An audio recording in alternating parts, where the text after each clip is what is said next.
नमस्कार। भाषा ज्ञान पर आधारित हमारे चैनल हिंदी जगत में एक बार फिर आपका स्वागत है। बच्चों, आज के हमारे इस वीडियो का टॉपिक है विज्ञापन लेखन यानी कि एडवर्टाइजमेंट राइटिंग। जनसंचार के अनेक साधनों और माध्यमों में विज्ञापन सबसे अधिक महत्वपूर्ण माना जाता है। चलिए जानते हैं विज्ञापन के विषय में। विज्ञापन शब्द वि उपसर्ग तथा ज्ञापन शब्द को जोड़कर बना है। वि का अर्थ विशेष और ज्ञापन का अर्थ जानकारी देना है। इस आधार पर बात करें तो किसी वस्तु के विषय में विशेष जानकारी देना ही विज्ञापन कहलाता है। परिभाषित रूप में कहा जाए तो किसी भी विचार, सेवा, वस्तु आदि को दूसरों तक पहुंचाने, प्रसारित अथवा प्रचारित करने के मौखिक, लिखित अथवा प्रदर्शित साधन को विज्ञापन कहा जाता है। अब प्रश्न उठता है कि आखिर विज्ञापन की आवश्यकता क्या है। तो बात को ज़्यादा लंबा ना खींचते हुए बिंदुवार कहूँगी।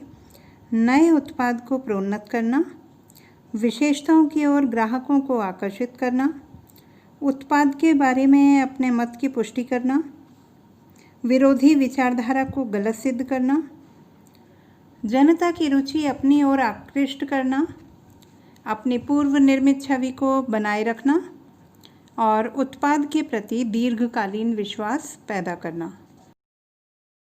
अब बात करते हैं विज्ञापन के उद्देश्यों की। तो बच्चों, विज्ञापन उपभोक्ताओं को प्रभावित करके उत्पादक को लाभ पहुंचाते हैं।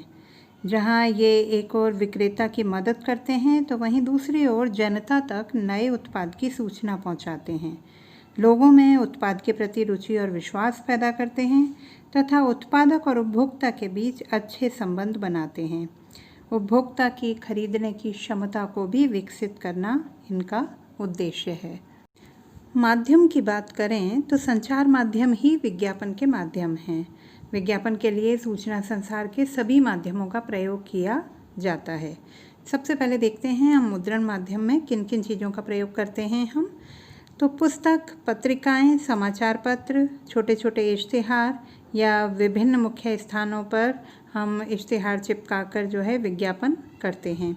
इलेक्ट्रॉनिक माध्यम की बात करें तो रेडियो, एफएम ये श्रवण माध्यम के अंतर्गत आते हैं। वहीं टेलीविज़न, सिनेमाघर, इंटरनेट, मोबाइल ये दृश्य श्रव्य माध्यम के अंतर्गत आते हैं।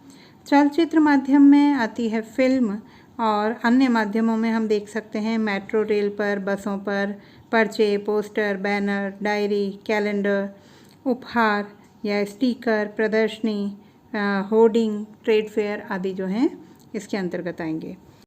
अब बात करते हैं विज्ञापनों के प्रकार की। तो बच्चों, मुख्यतः हम इन्हें 6 भेदों में बांटते हैं। सामान्य विज्ञापन, सूचनापरक विज्ञापन, संस्थागत विज्ञापन, औद्योगिक विज्ञापन, आर्थिक विज्ञापन और वर्गीकृत विज्ञापन। चलिए इनको विस्तार पूर्वक समझते हैं।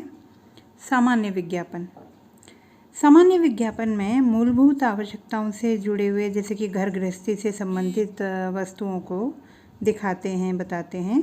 ऐसे विज्ञापन जैसे कि साबुन है, टूथपेस्ट है, कपड़े आदि हैं, इसके अंतर्गत आते। इन्हें अनुनेय विज्ञापन भी कहते हैं। दूसरे नंबर पर बात करते हैं सूचना परक विज्ञापन की। बच्चों, बहुत सी ऐसी चीज़ें होती हैं जिनके बारे में ग्राहक को अंदाज़ा नहीं होता, जिसकी टेक्निक से वो परिचित नहीं होते, जैसे कि डिजिटल वस्तुएं हैं या एयर कंडीशनर, फ्रिज वगैरह हैं। तो विक्रेताओं को पर्याप्त जानकारी और सूचना उपलब्ध कराने के लिए जो विज्ञापन का निर्माण होता है वो ज्ञानप्रद विज्ञापन के अंतर्गत माने जाते हैं। तीसरे नंबर पर है संस्थागत विज्ञापन। इसके अंतर्गत संस्थाओं, संगठनों, निकायों से संबंधित विज्ञापन होते हैं, जैसे कि भारतीय ज्ञानपीठ है या हिंदी अकेडमी है या अजीज प्रेमजी फाउंडेशन आदि है। इन विज्ञापनों का उद्देश्य जो है वो अपनी सेवाओं और अपने सांस्कृतिक कार्यों से लोगों को परिचित कराना होता है। इन्हें संगठनात्मक विज्ञापन भी कहते हैं। अब है औद्योगिक विज्ञापन। बड़े उद्योगों द्वारा छोटे उद्योगों से सस्ते दामों पर वस्तुओं की आपूर्ति हेतु टेंडर जारी किए जाते हैं वो इसी के अंतर्गत आते हैं। जैसे कि जो कंपनी स्वयं जो चीज़ नहीं बनाती वह ऐसी चीज़ें बाज़ार की छोटी कंपनियों से उठा लेती है, तो सरकारी खरीद भी इसी श्रेणी के अंतर्गत आती है। इसे हम इंडस्ट्रियल एडवर्टाइजमेंट के नाम से भी जानते हैं।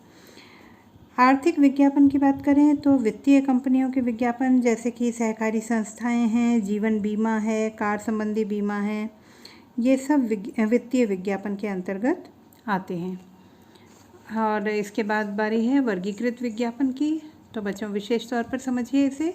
इन विज्ञापनों में चित्र नहीं होते, ये 6 से 8 पंक्तियों में होते हैं। अखबारों में भी इनके लिए कुछ पृष्ठ सुरक्षित रखे जाते हैं। जीवन के विविध क्षेत्रों से जुड़े हुए विज्ञापन इसमें सम्मिलित किए जाते हैं, जैसे कि शोक संवेदना है, नाम परिवर्तन है, खोया पाया है, विवाह है, या नीलामी है, या रिपेयरिंग से जुड़ी हुई जो चीज़ें हैं। तो ये सभी विज्ञापन जो हैं इसी श्रेणी के अंतर्गत आते हैं। इनको क्लासिफाइड एडवर्टाइजमेंट भी कहते हैं। बच्चों विज्ञापन के निर्माण के समय कुछ बातों का ध्यान रखा जाना बहुत आवश्यक है। जैसे विज्ञापन में आकर्षित करने की क्षमता होनी चाहिए, उसमें जिस वस्तु के लिए हम विज्ञापन निर्मित कर रहे हैं उसका ही प्रचार प्रसार होना चाहिए। संदेश जो है एकदम स्पष्ट होना चाहिए। विज्ञापन में एकाध प्रेरक वाक्य भी होना चाहिए, जैसे कि पहले आओ पहले पाओ, या जल्दी कीजिए स्टॉक सीमित है, या मौका मत चूकिए। इसके बाद तुकबंदी वाली पंक्तियों का प्रयोग करें। विज्ञापन की भाषा सरल यानी कि आम आदमी की भाषा हो। कम शब्दों में वस्तु का उपयोग, विशेषताएं जितना हम बता सकते हैं वो बताएं। आपत्तिजनक शब्दों का प्रयोग विज्ञापन में कभी नहीं होना चाहिए, और विज्ञापन ऐसे हों जो प्रभावी हों, लोकप्रिय हों और मस्तिष्क पर लंबे समय तक प्रभाव डाल सकें। अब देखते हैं कि विज्ञापन लेखन की भाषा कैसी हो। तो बच्चों विज्ञापन की भाषा जनप्रिय, रोचक परंतु विशिष्टता लिए हुए होनी चाहिए। विभिन्न सामाजिक वर्गों के अनुकूल भाषा होनी चाहिए। विज्ञापन वस्तु प्रधान हो और उसकी भाषा प्रेरक हो। पूरे वाक्यों से हम बचें, उसके स्थान पर हम विशेषणों का खूब प्रयोग करें। कठिन संस्कृतनिष्ठ तत्सम शब्दों का प्रयोग करने से बचें, उसकी बजाय देशी विदेशी शब्दों का अवसर के अनुकूल प्रयोग करें। भाषा में लचीलापन हो, कोमलता हो, संक्षिप्तता हो, कुछ ऐसा कि बस सीधे मन को छू जाए। जैसे कैडबरी का एडवर्टीज़ हम देखते हैं, कुछ मीठा हो जाए, या फिर नवरत्न तेल में ठंडा ठंडा कूल कूल, या ताज चाय के बारे में हम देखते हैं वाह ताज। तो ये कुछ ऐसे उदाहरण हैं जो कि इस बात को प्रदर्शित करते हैं कि विज्ञापन जो हैं सीधे हमारे हृदय को छूने वाले होने चाहिए। अब बात उठती है कि छात्रों के स्तर पर विज्ञापन लेखन कैसा हो। तो बच्चों कम से कम शब्दों में, जैसे कि 20-30 शब्दों का आकर्षक विज्ञापन होना चाहिए। विशेषणों का प्रयोग किया जाना चाहिए। उसमें उपलब्धि स्थान, संपर्क सूत्र, चित्र या रेखा चित्र आवश्यक तौर पर होने चाहिए। अब यहाँ यह जानना भी आवश्यक है कि अध्यापक किन बिंदुओं के आधार पर विज्ञापन का मूल्यांकन करते हैं। तो ध्यान रखिए, मौलिकता, विषय वस्तु से न्याय, स्थान की उपयोगिता, चित्रात्मकता, संक्षिप्तता, शब्द चयन, विशिष्टता, घोष वाक्य, आकर्षक और संपूर्णता आदि के आधार पर विज्ञापनों का मूल्यांकन किया जाता है। आइए समझते हैं प्रारूप कि किस तरह के विज्ञापनों में किन किन चीज़ों की आवश्यकता होती है। सबसे पहले बात करते हैं नौकरी हेतु विज्ञापन में। तो इसमें आवश्यकता है से प्रारंभ करें।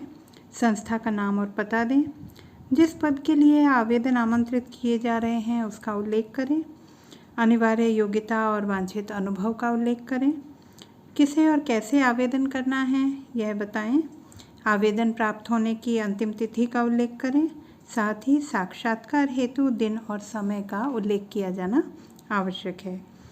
अब बात करते हैं संपत्ति का क्रय विक्रय करने हेतु जो विज्ञापन दिया जा रहा है उसके लिए क्या आवश्यकता है। शीर्षक लिखें, इमारत का आकार लिखें, स्थान और आसपास की चीज़ों के बारे में बताएं, सुविधाओं का उल्लेख करें, कीमत का या किराए का उल्लेख करें और साथ ही किससे संपर्क करना है उसका नाम देने के साथ ही दूरभाष नंबर का भी उल्लेख करें।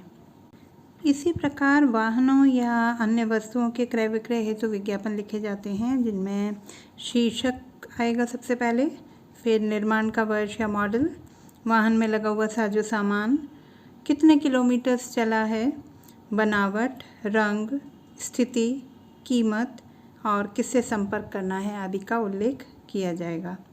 बच्चों, उदाहरण स्वरूप दिए गए इन विज्ञापनों में लगभग सभी प्रकार के विज्ञापन दिए गए हैं। इन्हें ध्यानपूर्वक देखें, समझें और उसी आधार पर आगे कार्य करने का प्रयास करें।